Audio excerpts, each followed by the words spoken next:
Hi hello வணக்கம் and welcome to 70mm channel. So இன்றைக்கி இந்த வீடியோவில் நம்ம பார்க்க போகிற இன்ட்ரெஸ்டிங்கான ஒரு காசிப் என்ன அப்படின்னு பார்த்தீங்கன்னா, பண்ணை வீட்டில் பல நாள் வேட்டை. ஸோ கெஞ்சி கதறிய டிவி நடிகை. இதில் ஒருத்தர் கிடையாது, பல மூத்த டிக்கெட்டுகளும் இதில் அடக்கமாக இருக்காங்க. ஸோ நிறைய பேர் தம்ப்நெயில் பார்த்து தான் உள்ளே வந்திருப்பீங்க. ஸோ இருந்தாலும் அது ஏன் எக்ஸ்பிளைன் பண்ணுறேன்னா, சில பேருக்கு தமிழ் படிக்க தெரியாது, கேட்க மட்டும்தான் தெரியும். ஸோ அதனால் புரிஞ்சிக்க மட்டும்தான் தெரியும். ஸோ அதனால் அவங்களுக்காக ஒரு சின்ன எக்ஸ்ப்ளனேஷன். ஸோ ஒரு நடிகை பண்ணை வீட்டில் கூட்டிகிட்டு போயிட்டு செஞ்சுருக்கிறாங்க. அதுவும் டிவி நடிகை. ரொம்ப ஃபேமஸாக வளர்ந்து வந்த டிவியிலேருந்து ரொம்ப கஷ்டப்பட்டு உள்ளே வந்த ஒரு ஆக்ட்ரஸ். ஸோ இவங்களை பற்றி அந்த வீடியோவில் பார்க்க போகிறோம். ஸோ ஒரு காலத்தில் தமிழ் சினிமாவில் தவிர்க்கவே முடியாத சக்தியாக ஒரு புயல் நடிகர் சுற்றி சுழட்டி அடிச்சுட்டு இருந்தார். ஸோ ஒரு நாளைக்கு லட்சக்கணக்கில் சம்பளம் வாங்கக்கூடிய அளவுக்கு ரொம்ப ரொம்ப ஃபேமஸ். ஸோ மீம் அப்படின்னாலே இவருடைய நடிப்பு தான் அந்த பிக்சர்ஸ், அந்த வீடியோஸ் எல்லாமே, ஜிஃப் எல்லாமே மீம் அப்படின்னாலே இவருடைய தான் எல்லாருமே பார்ப்பாங்க. ஸோ இவரை தான் யூஸ் பண்ணுவாங்க. அந்த அளவுக்கு ரொம்ப ரொம்ப ஃபேமஸான ஒரு ஆள். ஸோ 20 வருஷத்துக்கு முன்னாடி வந்த ஒரு படத்தில் இருந்து ஒரு கிளிப்பை இப்போது ரீசெண்டாக ஃபேமஸ் ஆகக்கூடிய அளவுக்கு ரொம்ப ரொம்ப பாப்புலரான ஒரு தமிழ் நடிகர்.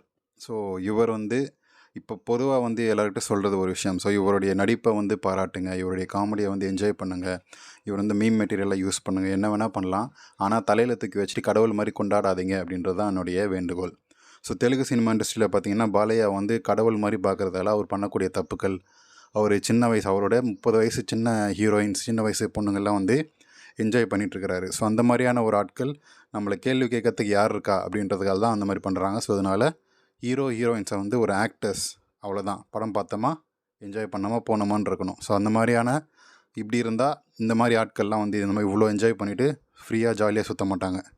ஸோ அப்படி என்ன தான் என்ஜாய் பண்ணாங்க அப்படின்னு பார்த்தீங்கன்னா, இவர் கூட நடிக்கக்கூடிய பெரும்பாலான காமெடி ஆக்டர்ஸ் இல்லைனா மார்க்கெட் போன முன்னாடி ஃபேமஸான டாப் ஆக்டர்ஸாக இருப்பாங்க. ஆனால் ஒரு சர்டைன் ஏஜுக்கு அப்புறம் மார்க்கெட் போயிடுவாங்க. இப்போ எப்படி நயன்தாரா மார்க்கெட் போயிடுச்சு அந்த மாதிரி. ஸோ இருந்தாலுமே இன்னும் ஒரு 5 வருஷத்துக்கு நயன்தாரா அப்படி இப்படின்னு உலாத்தின்னு தான் இருப்பாங்க. 45 வயசுக்கு மேலே தான் கம்ப்ளீட்டாக மார்க்கெட் போகும்.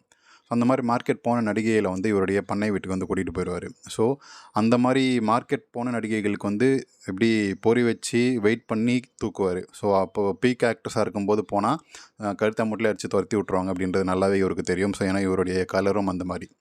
ஸோ அப்படி இருக்க வகையில் அந்த பீக் ஆக்டர்ஸ்க்கு இந்த மாதிரியான ஒரு ரூட்டு. இன்னும் சின்ன சின்ன ஆக்டர்ஸ்லாம் இருப்பாங்க இல்லையா, சப்போர்ட்டிங் ஆக்டர்ஸ், அப்புறம் சின்ன சின்ன அந்த டான்ஸ் கொரியோகிராஃபரில் சைடு ஆக்டர்ஸாக வருவாங்க இல்லையா, அந்த மாதிரி ஆட்கள்லாம் அதில் யாராவது இவருக்கு பிடிச்சி போச்சுன்னா அந்த ஷூட்டிங் ஸ்பாட்லேருந்து நேராக வண்டியை ஏற்றிக்கிட்டு நேராக போயிடுவார். ஸோ தன்னுடைய பண்ணை வீட்டுக்கு, இல்லைனா ஹோட்டல் பக்கத்தில் இருந்தால் போயிடுவார். ஸோ போயிட்டு சாதாரணமாலாம் கிடையாது, ரொம்ப ரொம்ப வெறித்தனமாக பண்ணக்கூடிய ஒரு ஆள். ஸோ ஒரு மாதிரி கிராமத்தான் கிடையாது இல்லையா. ஸோ கட்டுமஸ்தான உடம்பு இல்லைனாலுமே அந்த ஸ்டாமினா அதிகமாக இருக்கும். ஸோ அதனால் வெறித்தனமாக செய்யக்கூடிய ஒரு ஆள் தான் இந்த நடிகர். ஸோ இதனாலேயே பெண்கள் விஷயத்தில் ரொம்ப ரொம்ப ரொம்ப வீக்கு. ஸோ இவர்கிட்ட போய் எப்படி இந்த மாதிரியான ஒரு ஃபேமிலி ஆக்ட்ரஸ் மாட்டினாங்க அப்படின்றது தான் ஒரு கேள்வி. ஸோ முதல்ல இந்த நடிகை ஃபேமிலி ஆக்ட்ரஸா அப்படின்னு கிடையாது, அந்த ஒரு பிம்பம் கொடுக்குறாங்க. ஸோ திரைமறைவில் இவங்கெல்லாம் ஏகப்பட்ட வேலைகள் பண்ணிட்டு தான் இருக்கிறாங்க. ஸோ இந்த நடிகர் ஒன்றும் பெரிய பணக்கார ஆள்லாம் ஒன்றும் கிடையாது. ஸோ கஷ்டமான ஒரு குடும்ப பின்னணியில் சோத்துக்கே வழி இல்லாமல் இருந்தபோது தான் ஒரு விநியோகஸ்தர் ப்ளஸ் சினிமா டைரக்டர், அப்புறம் ஒரு ஹீரோவும் மாறிட்டார். இப்போவும் சப்போர்ட்டிங் ரோலில் பண்ணிகிட்ருக்கிறார். அவர் போட்ட பிச்சையில் அவர் தான் சினிமாக்கு இவரை அறிமுகப்படுத்துகிறாரு. ஸோ சாவு டான்ஸ் ஆடிட்டு இருந்தவர் தான் இந்த நடிகர். ஸோ இவரை கூப்பிட்டுட்டு அந்த விநியோகஸ்தர் தான் அறிமுகப்படுத்துகிறாரு. ஆரம்பத்தில் டாப் நடிகராக இருந்த ஒருத்தர் இவர் ஷூட்டிங் ஸ்பாட்டில் அடித்ததாகவும் சொல்லப்படுது. ஸோ ஓவராக பேசிகிட்டு இருக்கிற அப்படின்னு சொல்லி ஒரு சில சில்மிஷங்கள்லாம் பண்ணி விட்ருவார். அந்த மாதிரி பண்ணும்போது டாப் ஆக்டர் ஒருத்தர் பலார்னு அரைஞ்சு விட்டார் அந்த ஷூட்டிங் ஸ்பாட்லேயே.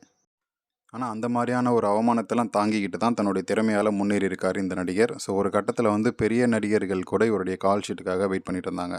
ஆனால் உயர பறந்தாலும் கஷ்டகாலம் விடுறதே இல்லை அப்படின்ற மாதிரி தன்னை வளர்த்து விட்டவர்களே மதிக்காமல் இருந்ததால் பஞ்சாயத்துகள் சினிமாவிலேருந்து ஒதுக்கப்பட்டார். ஸோ ரொம்ப ரொம்ப கஷ்டத்தில் இருந்தப்போ உதவி பண்ணவங்கள யாருமே மறக்கக்கூடாது இல்லையா. ஸோ அந்த மாதிரி ஒருத்தரை இது பண்ணி விட்டுட்டு அவரையே தப்பாக பேசி ஊரும் ஒத்துக்கல, மக்களும் ஒத்துக்கல, அப்படியே சினிமாவிலேருந்து ஒதுங்கிட்டார். ஸோ இப்போ மறுபடியும் உள்ளே வந்திருக்கிறாரு. உள்ளே வந்த உடனே இவருடைய கிசுகிசுகள் வந்திருக்குது. ஸோ முன்னாடி சொன்ன மாதிரி கூட நடித்த பல நடிகைகள், சீனியர் நடிகர்கள், இல்லைன்னா ஃபேமஸான ஆக்டர்ஸை கூட அவர் விட்டு வச்சதில்லை. அப்படி இருக்கும்போது இப்போ மறுபடியும் சினிமாவில் வாய்ப்பு கிடச்சிருக்கு. சும்மா விடுவாரா?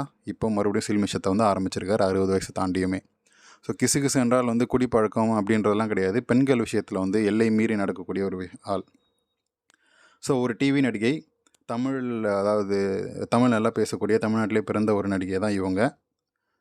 டிவியில் ஆங்கரிங் வேலையிலேருந்து அப்படியே வந்து படிப்படியாக மாடலிங் போயிட்டு அப்புறம் வந்து இது டிவி ஷோஸ் இல்லைனா வந்து விளம்பரங்களில் நடித்து அப்புறம் அதுலேருந்து சீரியலுக்கு போனார். ஸோ சீரியலில் இவருக்கு நல்ல நல்ல ஃபேம் கிடச்சிது, நல்ல பேர் கிடச்சிது. இவர் சினிமாக்குள்ளே வரும்போதே 27, 28 வயசு ஆகிடுச்சு. ஸோ இப்போ வந்து 35 வயசு ஆகக்கூடிய இந்த நடிகைக்கு இப்போ இருக்கிறத விடுங்க, ஸோ முன்னாடி இருந்தப்பவே வந்து சின்ன சின்ன ரோல்ஸ் தான் வந்து கிடச்சிது. செகண்ட் ஹீரோயின் அந்த மாதிரி தான் கிடச்சிது. அதுக்கப்புறம் வந்து முதல் ஹீரோயின் நடிக்கக்கூடிய படங்கள். ஸோ இவர் வந்து ஒரு 10 படங்கள் சூஸ் பண்ணி நடிக்கிறாருன்னா அதுலேருந்து 1, 2 படங்கள் தான் ஹிட் ஆகும். மற்ற எல்லாமே வந்து கொஞ்சம் ஆவரேஜ், பிலோ ஆவரேஜ், ஃப்ளாப் இந்த மாதிரி தான் ஆகிட்டு இருந்துச்சு. ஸோ ராசி இல்லாத நடிகை அப்படின்னு சொல்லி நிறைய பேரால் ஒதுக்கப்பட்ட ஒரு நடிகை தான் இவங்க.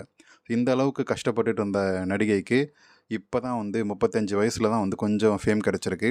அதன் மூலமாக அவரோட தன்னுடைய அழகையும் வந்து இப்போ காட்டிகிட்டு இருக்கிறாரு. ஸோ தன்னுடைய முன்னழகையும் சரி, இடையழகும் சரி அப்பப்போ வந்து இப்போ ரீசெண்டான டைமில் காட்டிகிட்டு இருக்காரு. ஏன்னா 35 வயசு ஆயிடுச்சு, ஒதுக்கிடுவாங்க அப்படின்றத நல்லா தெரிஞ்சுக்கிட்டு யாரை பிடிச்சி என்ன வேலை வாங்கணும் அப்படின்றத புரிஞ்சுக்கிட்டாரு. ஸோ இண்டஸ்ட்ரி எக்ஸ்பீரியன்ஸ் வந்து பேச ஆரம்பிக்குது. ஒரு சில ப்ரொடியூசர்ஸ், ஒரு சில இயக்குநர்களை வந்து கையில் போட்டுக்கிட்டு அவங்களுக்கு தேவையான பணிவிடைகளை பண்ணிக்கிட்டு பட வாய்ப்புகளை வந்து வாங்கிட்டுருக்கிறாரு. ஏன்னா இவருக்கு வந்து இவர் ராசி இல்லாத நடிகை அப்படின்றத முன்னாடி பார்த்த மாதிரி ஒதுக்கிட்டாங்க. இதனாலேயே வந்து தன்னுடைய நட்பு வட்டாரத்தை கொஞ்சம் பெருக்கிக்கிட்டு அவங்களுக்கு தேவையான பணிவிடைகளை பண்ணிக்கிட்டு பட வாய்ப்புகளை வந்து வாங்கிட்டு இருந்தார். ஸோ அந்த மாதிரி தான் இந்த நடிகர், காமெடி நடிகருடைய வாய்ப்பு வந்து இவருக்கு வருது. ஸோ இவருடைய படத்தில் ஒரு சின்ன ரோல் பண்ணுறதுக்கான வாய்ப்பு இவருக்கு வருது.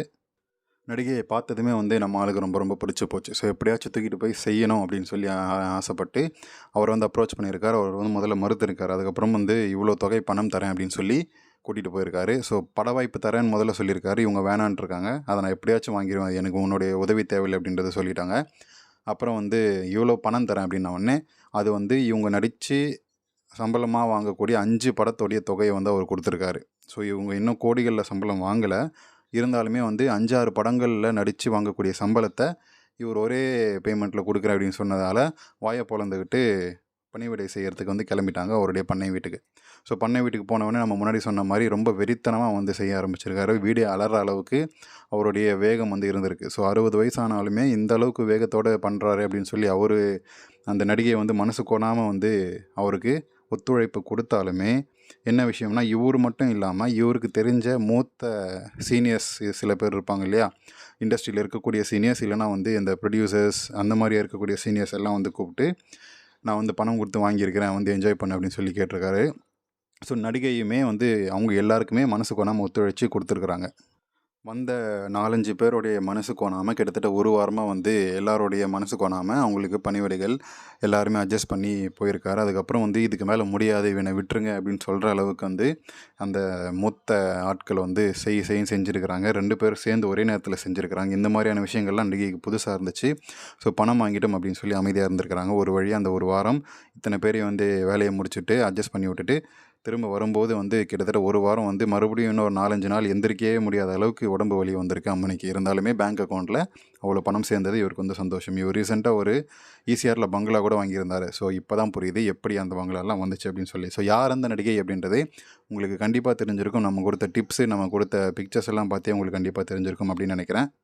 ஸோ இந்த தமிழ் நடிகையை பற்றி உங்களுடைய கமெண்ட்ஸ்ன்றதை கமெண்ட் செக்ஷனில் மறக்காமல் சொல்லுங்கள். ஸோ இவங்க பண்ணக்கூடிய இந்த ஹார்ட் ஒர்க்கிங் வேலை வந்து உங்களுக்கு என்ன தோணுது அப்படின்றதையும் வந்து கமெண்ட் செக்ஷனில் மறக்காமல் சொல்லுங்கள். கண்டிப்பாக உங்களுக்கு அந்த நடிகர் யார், அந்த நடிகை யாருன்றதை கண்டிப்பாக தெரிஞ்சிருக்கும். ஸோ வீடியோ பிடிச்சிருந்தா லைக் பண்ணுங்கள், ஷேர் பண்ணுங்கள், சப்ஸ்கிரைப் பண்ணுங்கள். டிஸ்கிரிப்ஷனில் கொடுத்துருக்கக்கூடிய இன்ஸ்டாகிராம் பேஜுக்கு மறக்காமல் கிளிக் பண்ணி ஜாயின் பண்ணுங்கள். அண்ட் நம்ம சேனலில் ஃபினான்ஷியலாக சப்போர்ட் பண்ணணும் அப்படின்னு நினைக்கிறவங்க ஜாயின் அப்படின்ற பட்டன் மூலமாக சப்போர்ட் பண்ணலாம். அது மட்டும் இல்லாமல் ப்ளேலிஸ்ட்டை போய் பாருங்கள். நிறைய ப்ளேலிஸ்ட், குடும்ப குத்துவிளக்கு playlist, Tamil serial actors playlist, அப்புறம் வந்து பாம் முன்னழகு அழுத்தி விட்ட நடிகர்கள் அப்படின்னு சொல்லி இப்போ நிறைய ப்ளேலிஸ்ட் இருக்குது. மறக்காமல் எல்லாத்தையும் பார்த்து என்ஜாய் பண்ணுங்கள்.